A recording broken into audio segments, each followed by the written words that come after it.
না ভাই পরে বলে তারেকে রয়েছে তারেকে।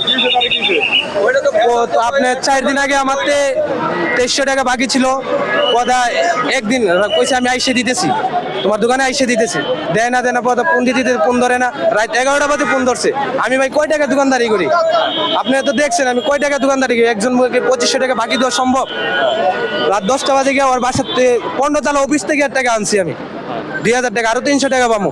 এরপরের দিনে আমার দোকানে হামলা দিছে, আমি এখানে দোকান বসাতে পারবো না, আমার লগের আরেকটা শহরও কইছে বসাতে পারবো না করে একদিন চাপাই দিছে। তা আমি কই মানে টাকা চাও না, মানে এইরকম করছে।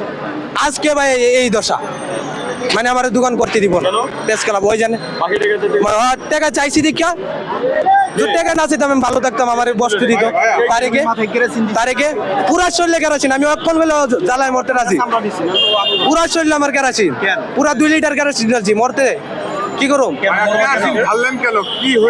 কেরাসিন ঢালছি ভাই, ওই চাঁদ আসা তারেকে আমি 2500 টাকা বাকি দিছি, 2300 টাকা বাকি দিছি, 2300 টাকা তারেকে 2300 টাকা বাকি দেওয়ার মধ্যে 300 টাকা রয়েছে, 15 তলা বিল্ডিং বাইরে গিয়ে আমি টাকা আনছি ওতে 2000 টাকা, আরো 300 টাকা পাবো। এরপরে দিনে আমার আমলা দিছে তারেকে। আজকে আপনার দোকান সরাইল কিসের জন্য? ওই তো কারণে